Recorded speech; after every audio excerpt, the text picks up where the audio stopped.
Passo a palavra ao doutor Alberto Borges de Araújo para a sua intervenção. Doutor Alberto é mestre em Educação pela Universidade Estadual da Paraíba, especialista em Tecnologia Educacional pela Universidade do Estado do Rio de Janeiro e consultor da Unesco e da Confederação Nacional da Indústria. Tem a palavra. Muito obrigado, presidente, ministro João Oreste Dallazen. É uma honra para um modesto educador que se volta exclusivamente para a educação profissional estar aqui nesta mesa, compartilhando desta oportunidade com o desembargador Ricardo Tadeu, com o doutor Renato Bignami e presididos pelo ilustre presidente desta corte que nos hospeda. Nós estamos aqui também, inicialmente, para fazer uma breve revisão de alguns elementos históricos da aprendizagem. A aprendizagem, ela teve início no Brasil e passou a ter forte impulso e presença marcante na década de 40 com as leis orgânicas da educação nacional.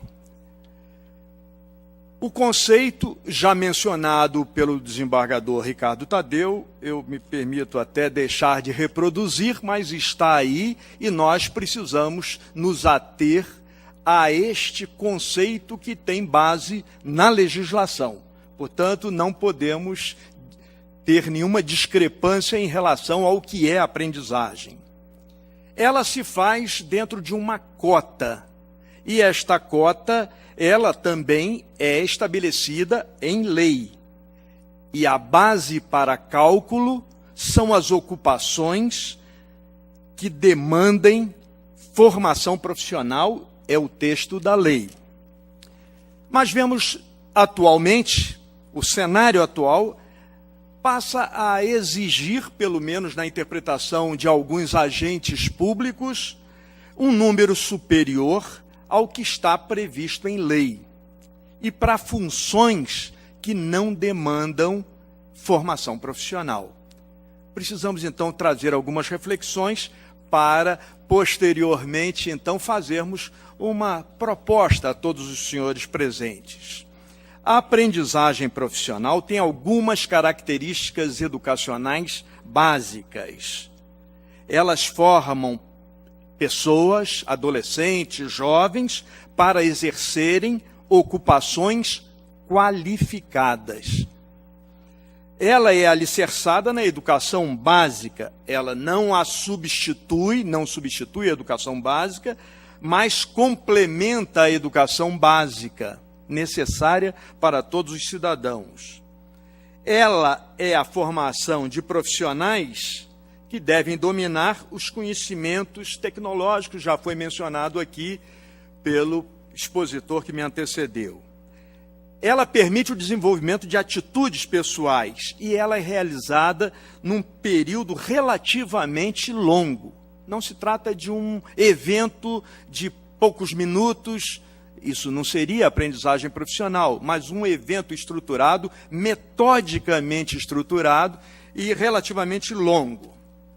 Mas o problema que se põe, e eu vejo como o único problema que se põe, porque temos unanimidade em acreditar, em defender a aprendizagem como um valioso instrumento para a qualificação dos jovens, valioso instrumento para o desenvolvimento do país também. Mas em que dimensão deve ser realizada? Ela é orientada pela oferta ou deve ser orientada pela demanda? Durante muito tempo, o discurso unânime era este: quanto mais formação, melhor. Formar, formar, formar. E para aqueles oriundos de determinados segmentos da sociedade, e então, vamos dar aprendizagem. Até ficou rotulada e com um certo preconceito, vista com um certo preconceito, porque era atribuída a menores desvalidos, pobres, incapazes. Era assim tratado lá pelos idos da década de 30, até a década de 30, no período colonial especialmente. Mas, nos dias atuais, entende-se, e é preciso que todos observemos isto, que a formação profissional, e especialmente a aprendizagem, deve ser orientada pela demanda. Se não há demanda, é um conceito quase universal hoje, especialmente nos países desenvolvidos. Se não há demanda para determinada função, não deve haver formação. Formar, se a pessoa não vai aplicar, não vai ter empregabilidade, então é preciso que haja uma oportunidade de realização, de execução daquilo em que o cidadão foi qualificado. Cito um autor contemporâneo renomado que afirma, conhecido de muitos, os países mais industrializados calibram há muito tempo a oferta formativa em função da demanda. Lá na década de 40, foi assim. Organizações empresariais, sindicatos de trabalhadores, educadores e governantes, Getúlio Vargas mencionado, instituíram aí a aprendizagem profissional. E essa norma pegou, desculpem a expressão vulgar, pegou e se mantém sem alteração na CLT até hoje. E ao ser implantada no Brasil, a aprendizagem ficou estabelecida por meio do Decreto-Lei 4.481, ela ficou estabelecida num quantitativo de 5%, no mínimo, dos operários em cada estabelecimento e cujos ofícios demandavam formação profissional. E, a seguir, também a necessidade de contratação de trabalhadores menores que não poderia exceder a 3% dos empregados de todas as categorias em serviço em cada estabelecimento. Depois, esta indicação aí de trabalhadores menores, isso foi revogado e permaneceu apenas a questão dos 5%. Considerava-se naquela época que a grande maioria dos trabalhadores necessitam apenas de uma orientação específica, que pode ser de prazo reduzido e no próprio local de trabalho, antes um pouco da execução. E um número menor de trabalhadores que necessitam de uma verdadeira formação, mais ou menos longa, dentro desses critérios que estão no conceito de aprendizagem.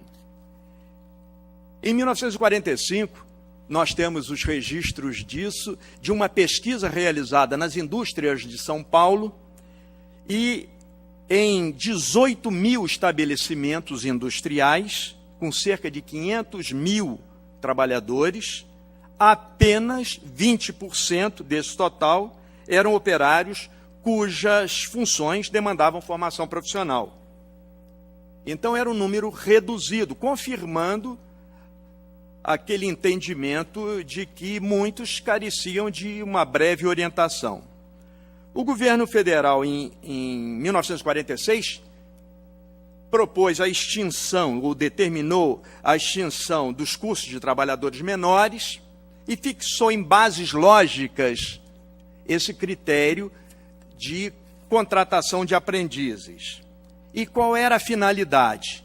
Manter o quadro necessário para as empresas, à época, empresas industriais apenas. Manter o quadro e, se necessário, atender à sua ampliação ou redução, para que a formação fosse útil para o jovem que tinha a empregabilidade correspondente. Eu, depois de muita luta, consegui umas anotações do grande educador, convidado pelo governo brasileiro, por Gustavo Capanema, naquela época, um suíço que veio para o Brasil, professor Roberto Mangi. Ele foi o criador da educação profissional em São Paulo. Ele atuou decisivamente para que a educação profissional se fizesse de melhor qualidade.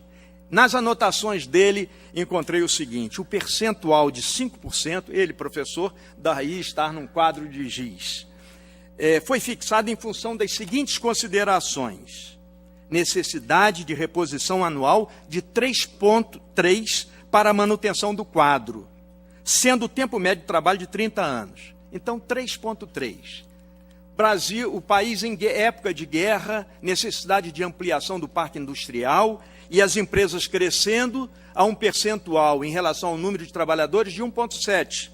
Necessidade de acréscimo de 1,7 para o crescimento. Reposição de 3,3, crescimento de 1,7, os 5% estão aí justificados, que passaram a constar da legislação.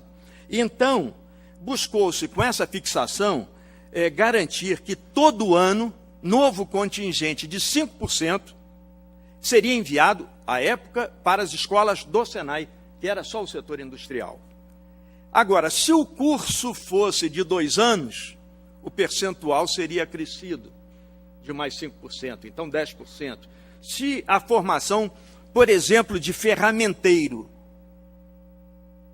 uma formação mais longa, e então 3 anos, daí 15%. Então, o que consta da CLT é explicado desta forma. Isso não está no texto da lei, mas de 5 a 15, em função da duração da programação.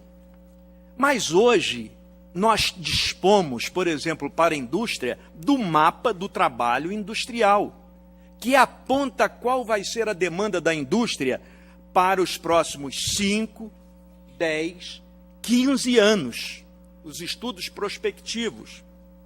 E eles nos ajudam a planejar esses cursos, e especialmente os cursos de aprendizagem. No ano passado, a indústria contratou mais de 160 mil aprendizes. O Senai formou mais de 160 mil aprendizes, foi a informação que obtive hoje pela manhã. No primeiro semestre deste ano, o Senai já está formando cerca de 135 mil aprendizes, mas para as ocupações que demandam. Portanto, o jovem formado nas ocupações industriais, eles estão sendo absorvidos numa taxa superior a 80% pelo mercado de trabalho. Portanto, há empregabilidade desse jovem. O mapa do trabalho, ele oferece apoio para esse planejamento tático operacional, para definição até da localização de uma unidade operacional. Visto isso, se nós temos esse recurso, como promover a aprendizagem que interesse ao jovem? Ele tem que estar sensibilizado, ele tem que estar acreditando nisso. A família, para que o apoie, a despeito das precárias condições que a família tenha, como fazer para que ela interesse ao mercado de trabalho, à sociedade e ao país. Eu uso aqui uma lição que recebi lá da equipe da Federação das Indústrias de Santa Catarina, do Senai Santa Catarina. Esses princípios devem observar a legislação, devem respeitar e considerar o princípio da razoabilidade. É razoável fazer nessa ou naquela dimensão? O princípio da técnica, temos que colher os dados técnicos disponíveis, e o princípio da boa-fé. Aí vamos, então, como observou o Dr. Ricardo Tadeu, vamos para a classificação brasileira de ocupações. E a sugestão da indústria é que se observe cada ocupação em relação à escolaridade necessária, à experiência profissional necessária para exercer aquela atividade, a formação profissional necessária e a autonomia que este profissional necessite. Ele trabalha sob supervisão intensa, todo o tempo, ou parcial, ou ele tem plena autonomia, e isso pode indicar se a atividade demanda ou não formação profissional. E aí podemos acrescentar, como tem sido a prática lá no estado de Santa Catarina, junto às empresas, verificar qual é a escolaridade exigida de 4ª série, o ensino médio, Que nível de escolaridade, qual a experiência profissional, qual a formação profissional, qual a autonomia. E aí, estabelecendo esses critérios para cada coluna, nós chegaremos a um indicativo: demanda ou não demanda formação profissional, demanda ou não demanda aprendizagem. E aí, sugestão de valores para se chegar a essa definição com base técnica e estatística. Não vou entrar em detalhes, porque o tempo não me permite, já estou para concluir. E lembrando que as instituições formadoras que têm larga experiência no assunto e tratam com muita objetividade, com muito cuidado, instituições que pertencem ao país, concordando com o doutor Ricardo Tadeu, essas instituições pertencem ao país, pertencem à sociedade brasileira, e elas têm que dar contas à sociedade brasileira, e por isso têm que aplicar os seus recursos naquilo que o mercado de trabalho está a exigir, dando ao jovem oportunidade de empregabilidade. Não é formar para dar um certificado e, junto com o certificado, conceder a frustração para o jovem. E então, no rol de cursos dessas instituições, só encontramos cursos que respondam à demanda efetiva. E a proposta de ampliação expressiva do número de aprendizes não considerou esses indicadores e as mudanças ocorridas no mundo do trabalho, em decorrência da evolução técnica e tecnológica. A indústria, por exemplo, que eu estou aqui por delegação da indústria, da Confederação Nacional da Indústria, a indústria tem hoje uma demanda que é de aprendizes numa determinada dimensão, de técnicos, de profissionais cuja formação é superior a 200 horas, formação inferior a 200 horas, portanto, a indústria não vai absorver apenas, isso foi dito na exposição anterior, apenas a aprendizes e também a outros níveis de profissionais. Por fim, e eu acredito que esteja acompanhando o pensamento do presidente deste tribunal. Pelo menos eu encontrei numa revista especializada em estudos jurídicos uma entrevista do ministro João Oreste Dallazen. Eu não sei se ele me permite ler aqui uma resposta que ele deu à revista Consultor Jurídico, no mês de julho. Respondendo a uma pergunta, o ministro Dallazen afirmou: é necessário que o Ministério do Trabalho reveja uma portaria que franqueia de forma excessiva o trabalho dos menores aprendizes. Por exemplo, considera-se menor aprendiz cortador de cana-de-açúcar e empacotador de supermercado. Então, ministrar um curso de aprendizagem para cortador de cana e empacotador de supermercado não nos parece muito razoável, concordando com a posição do presidente desta corte. Mas encontramos na CBO hoje, na Classificação Brasileira de Ocupações, coisas que nos causam estranheza. E como educadores, como promover cursos para isso? Descascador de árvore, CBO número tal. Carregador de andiroba, criador de animais domésticos, jardineiro, pescador de anzol, pirangueiro. Demanda aprendizagem, está lá na CBO. Isso feito unilateralmente. E as classificações nos países desenvolvidos, Canadá, Alemanha, Estados Unidos, ela se faz a partir de uma análise com a participação de todos os atores, dos empresários, dos trabalhadores, dos técnicos. E, por isso, não chega-se a esse ponto. Ajudante de carvoeiro, dar um curso de aprendizagem para ajudante de carvoeiro? Está na CBO, sim. É só entrar no site lá da Classificação Brasileira de Ocupações. Catador de pinhão. Auxiliar de serviços gerais na confecção de roupas. Estivador. Chamador de bois. Ajudante de embalador. O ministro disse que empacotador não deveria. Mas aqui na CBO está lá o ajudante. O ministro disse que o empacotador não deveria. Mas aqui está determinando na CBO que seja assim. Trabalhador na fabricação de munição e explosivos. Vamos dar aprendizagem? Então, a presença nesses 20 minutos aqui, podemos concluir dizendo que a indústria insiste em preservação do Instituto Jurídico da Aprendizagem, valorização da aprendizagem, crença que a aprendizagem é um valioso instrumento, é um precioso instrumento para jovens, para as famílias, para a sociedade, para a economia, para o país. A aprendizagem é tudo isso. E, para isso, ela deve ser dimensionada a partir de critérios objetivos, cumprindo a legislação, sem dúvida, cumprindo a legislação.